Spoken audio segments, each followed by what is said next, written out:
Sen datang ke Indonesia waktu berusia 41 tahun. Sekarang hampir mau tahun 18 tahun. Jadi sekarang di sini dia mau kuliah dan masih proses ada beberapa SN masih tinggal. Jadi waktu hari kembali dari Korea akan memberitahu tentang SN ya. Dan dia mau menjadi apa Tuhan. Jadi dia mau serve the Lord as a full minister, full-time minister. Bisa berdoa ya? Ya, amin. Sekarang kami mau nonton ya. Yuk.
I want you to imagine that you were a little boy standing in the middle of the storm. Saya ingin kakak-kakak membayangkan diri sendiri sebagai seorang anak kecil yang berdiri di tengah badai.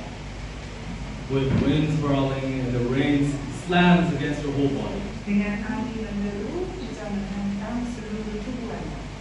Thousands of droplets are pouring down on you. Ribuan tetesan air hujan turun mengalir ke tubuh. As you push through, you see a sturdy, warm house nearby. Saat Anda menerobos, melihat sebuah rumah yang kokoh dan hangat di dekatnya. But instead of walking inside, you choose to huddle under a little box, hoping that will protect you. Namun, hari-hari berjalan masuk, Anda memilih untuk meringkuk, berharap rumah itu akan melindungi Anda. The box rips and soaks.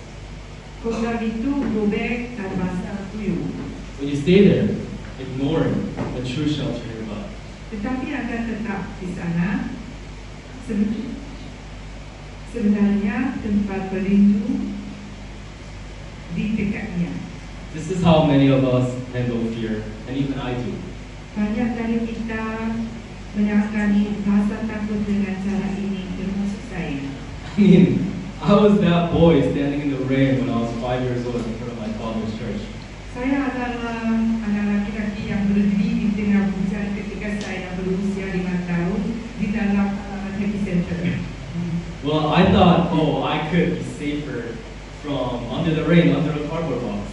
Saya pikir saya akan lebih aman dari hujan di bawah kotak kardus. But quickly, I realized that the cardboard box would be destroyed in a few minutes. Tetapi saya segera menyadari bahwa kotak kardus itu akan hancur dalam beberapa menit. That experience taught me something deeper about life. Pengalaman itu mengajarkan saya sesuatu yang lebih dalam tentang kehidupan. Often when we're faced with fears, stress, or anything, we do the same thing, and I've done it too. Seringkali ketika kita menghadapi ketakutan, stres, atau kecemasan, kita melakukan hal yang sama. Saya juga pernah melakukannya. We try to protect ourselves with flimsy solutions, hoping that they'll hold. Kita mencoba melindungi diri kita sendiri dengan solusi yang lemah, berharap solusi ini akan berhasil. But in reality, we ignore the one true shelter, which is God. Namun pada kenyataannya, kita mengabaikan satu tempat berlindung yang sejati, itu Tuhan. I've faced moments of anxiety and pressure. Saya pernah menghadapi rasa cemas dan tertekan. I've tried to carry everything on my own, thinking I could handle it.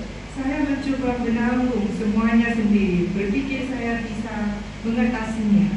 But each time, I found myself in a worse situation. Namun setiap kali saya mendapati diri saya dalam situasi yang lebih buruk. It was only when I began to seek God that I experienced real peace. Hanya ketika saya mulai benar-benar mencari Tuhan, saya mengalami kedamaian sejati. Not that kind of thing that fades away after a good day. Bukan kedamaian yang memudar setelah hari yang baik, But the true kind that stays even when things are too difficult. tetapi kedamaian yang bertahan bahkan ketika keadaan sulit. I'm not speaking to you because I know all the answers, Saya tidak berbicara kepada kakak hari ini sebagai seorang yang memiliki semua jawaban, but as someone who's walked through the same struggles. tetapi sebagai seorang yang telah melalui perjuangan yang sama. And I care about each of all of you guys enough to remind you that we don't have to do this alone. Dan saya cukup peduli kepada Anda masing-masing untuk mengingatkan Anda, kita tidak harus melakukan ini sendirian. We can turn on each other, and more importantly, we can turn to God. Kita dapat berpaling kepada satu sama lain, dan lebih penting lagi, kita dapat berpaling kepada Tuhan. Oftentimes in the busyness of life, we often rush and feel compelled to do everything all by ourselves. Dalam kesibukan hidup, kita sering terburu-buru dan merasa harus melakukan semuanya sendiri. We spend so much time seeking for quick distractions or solutions. Kita menghabiskan begitu banyak waktu mencari solusi yang cepat. But whatever relief they offer, it's only temporary, and we even feel more exhausted afterwards. Tetapi perasaan lega itu hanya sementara, dan kita merasa lebih lelah setelahnya. We tend to forget that seeking God is the only way of receiving true peace. Kita seringkali lupa bahwa mencari Tuhan adalah hanya satu cara untuk menerima kedamaian sejati. When we forget God, we miss the help and wisdom that He has provided us. Ketika kita berubah ke Tuhan, kita kehilangan bantuan dan hikmat yang seharusnya Dia berikan. So what's the answer? The answer is put God first. Jawabannya adalah mengutamakan Tuhan. We tend to run to distractions on our own and understand it. Kita mendorong berlari sesuai dengan cara yang kita inginkan. But we need to stop and turn to it. Tetapi kita perlu berhenti dan kembali kepadanya. As we open through prayer, Saat kita membuka diri melalui doa, we will have a peace that doesn't depend on circumstances or temporary fulfillment.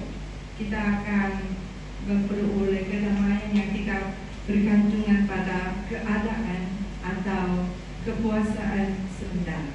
Even when we don't have all the answers. Bahkan saat kita tidak memiliki semua jawaban, God often provides all the help we need in form of others. Tuhan sering menyediakan semua bantuan yang kita butuhkan dalam bentuk orang lain, Including friends, mentors, and leaders who keeps our minds focused on God. termasuk teman, mentor, dan pemimpin yang membantu kita menjaga pikiran kita tetap berfokus kepada Tuhan. When we try to serve we solve all these problems by ourselves, we often miss the real solution, which is God. Ketika kita mencoba menyelesaikan semua masalah kita sendiri, kita seringkali kehilangan solusi yang sebenarnya. John Bloom, a well-known Christian author, explains that our habits become automatic over time. John Bloom, seorang penulis Kristen yang terkenal, menjelaskan bahwa kebiasaan kita menjadi otomatis seiring berjalannya waktu. He quotes James Clear, who says, the effect of our habits as you repeat them. Ia mengutip James Clear yang berkata, dampak dari kebiasaan Anda berlipat ganda saat Anda mengulanginya. I mean, in other words, that means small actions over and over shape who we really become. Dengan kata lain, tindakan kecil yang dilakukan berulang-ulang membentuk siapa kita nantinya. So if we always turn to fragile solutions or ourselves, when life gets hard, we build a habit of ignoring God. Jadi, jika kita selalu beralih ke solusi yang laku atau diri kita sendiri ketika hidup menjadi sulit, kita membangun kebiasaan mengabaikan Tuhan. So over time, this becomes our natural response. We stop looking for God for help. Seiring berjalan waktu, ini menjadi respons alami kita dan kita berhenti mencari pertolongan Tuhan. So the Bible warns us not to trust our own understanding. Alkitab memperingatkan kita untuk tidak mempercayai Proverbs 3, pengertian kita sendiri. Proverbs 3:5-6 says, trust in the Lord with all your heart and not lean on your own understanding. Mari kita membaca bersama-sama Amsal 1, 2, 3. Percayalah kepada Tuhan dengan segenap hatimu dan janganlah bersandar kepada pengertianmu sendiri. Akuilah Dia dalam segala lakumu, maka Ia akan meluruskan jalanmu. Amin. So instead of relying on our own solutions, Daripada mengandalkan diri sendiri, we need to build a new habit that turns God first for wisdom and strength.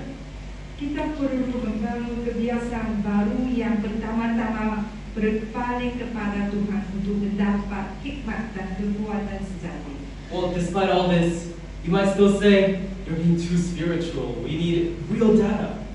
Namun Anda mungkin berkata, Anda terlalu spiritual. Kita butuh data nyata. Or you can't rely only on prayer. That's a fair concern. Ya, dan ada orang bilang, Anda tidak bisa hanya mengandalkan doa. Many people today are skeptical of religion, especially after hearing scandals of spiritual abuse. Banyak orang saat ini skeptis terhadap kekristenan, terutama setelah mendengar tentang skandal atau pelecehan spiritual. According to Pew Research, only 27% of people trust pastors for mental health. Menurut research, hanya 27% orang yang mempercayai nasihat pendeta mereka. So even though 68% still look for spiritual guidance. Meskipun 68 masih mencari bimbingan spiritual. However, faith and spirit and practicality aren't enemies, they correspond with each other. Jadi iman dan kepraktisan bukanlah musuh. God is in Keduanya saling terikat. God is in control of everything. Tuhan mengendalikan segalanya. So turning to God doesn't mean you're ignoring real problems or real world help. Jadi berpaling kepada Tuhan tidak berarti mengabaikan bantuan dari dunia nyata. It means adding a powerful source of healing and strength to our lives. Itu berarti menambahkan sumber penyembuhan dan kekuatan yang dahsyat ke dalam hidup kita. The reasons why we should seek God is that He cares for us and wants us to listen to our own struggles. Tuhan peduli pada kita dan ingin mendengarkan pergumulan kita. As Psalms 30:17 says, Di Mazmur 34 Mari kita membaca bersama-sama. 1, 2, 3. Apabila orang benar itu berseru-seru, maka Tuhan mendengar dan melepaskan mereka dari segala kesesakannya. Amin. So God is not a distant dude who watches people struggle for fun. Tuhan bukanlah sosok yang jauh yang hanya melihat pergumulan manusia. But He's a loving Father who wants to help you in every areas in your life. Tetapi Dia adalah Bapa yang penuh kasih, yang ingin membantu kita dalam setiap aspek kehidupan kita. However, if you still wonder, oh, if God really loves you, well, He came to earth in the form of Jesus. Namun jika Anda masih bertanya-tanya apakah Tuhan benar-benar mengasihi kita, Tuhan datang ke dunia ini dalam bentuk Yesus. Who endured pain, suffering, and death on the cross so that we might have eternal life. Yang menanggung rasa sakit, penderitaan, dan kematian di kayu salib agar kita dapat memperoleh hidup yang kekal. Jesus was innocent, but the Pharisees were so jealous and did everything to get rid of Him. Yesus tidak bersalah, tetapi orang-orang Farisi iri hati dan melakukan segala hal yang menyingkirkannya. Although Jesus knew, Meskipun Yesus tahu, He let it happen because He had to sacrifice Himself on the cross in order to save us all. Dia membiarkan itu terjadi karena Dia harus mengorbankan dirinya di kayu salib untuk menyelamatkan semua orang dari dosa. Thus, if God cared enough to endure ultimate suffering, then He definitely cares about your own struggles. Jadi jika Tuhan cukup peduli untuk menanggung penderitaan terbesar demi kita, He cares about our fears and struggles. Dia pasti peduli tentang ketakutan dan pergumulan kita. When we pray, we get to have the privilege to talk to the one who has power over all things. Ketika kita berdoa, kita mendapatkan hak istimewa untuk berbicara dengan Tuhan yang memiliki kuasa atas segala sesuatu. On top of that, He deeply cares for us and promises in Philippians 4:7 Selain itu, Dia sangat peduli pada kita dan berjanji dalam Filipi 4:7 untuk memberi kita. Mari kita membaca 1, 2, 3. Damai sejahtera Allah yang membawa segala hal akan memelihara hati dan pikiranmu dalam Kristus Yesus. Amin. So the real danger is in times of fear or anxiety. It's not the fear itself. Bahaya sesungguhnya di saat ketakutan dan kecemasan bukanlah ketakutan itu sendiri, But it's how we choose to respond. Relying on worldly solutions trains us to turn away from God and leads us to a cycle of temporary fixes. tetapi bagaimana kita memilih untuk meresponnya. Mengandalkan solusi duniawi berarti kita untuk menjauh dari Tuhan dan mengarah pada siklus perbaikan sementara. So while research shows that seeking God can improve mental health, Sementara penelitian menunjukkan bahwa mencari Tuhan dapat meningkatkan kesehatan mental. the most important thing and reason is to turn to Him is because He loves us and longs to hear for us. Alasan terpenting untuk berbalik kepada Tuhan adalah karena Dia mengasihi kita dan rindu mendengar dari kita. When you're struggling at any point, take a moment to pray. Ketika kita sedang berjuang, luangkan waktu untuk berdoa. Share your thoughts with God as you would be with a friend and seek His guidance. Jadi berikan pikiran kita kepada Tuhan seperti yang kita lakukan dengan seorang teman dan mintalah bimbingannya. You don't have to use fancy words, just approach Him with a sincere heart. Jadi kita tidak perlu menggunakan kata-kata yang indah, cukup dekati Tuhan dengan hati yang tulus. And open the Bible and spend time in His Word, as Scripture is how we learn more about Him. Kemudian bukalah Alkitab dan luangkan waktu dalam firman-Nya, karena kitab suci adalah cara kita belajar lebih banyak tentang Dia. So as a helpful reminder, consider the Bible as basic instructions before leaving earth. Anggaplah Alkitab sebagai firman Tuhan. If you want to learn more about God, Jika Anda ingin belajar lebih banyak tentang Tuhan, have a conversation with trusted pastors or youth leaders or a Christian mentor to help you shape and guide your faith. berbicara dengan pendeta, pemimpin pemuda, atau mentor Kristen yang percaya untuk membantu dan membimbing iman Anda. However, God could call others to talk to you.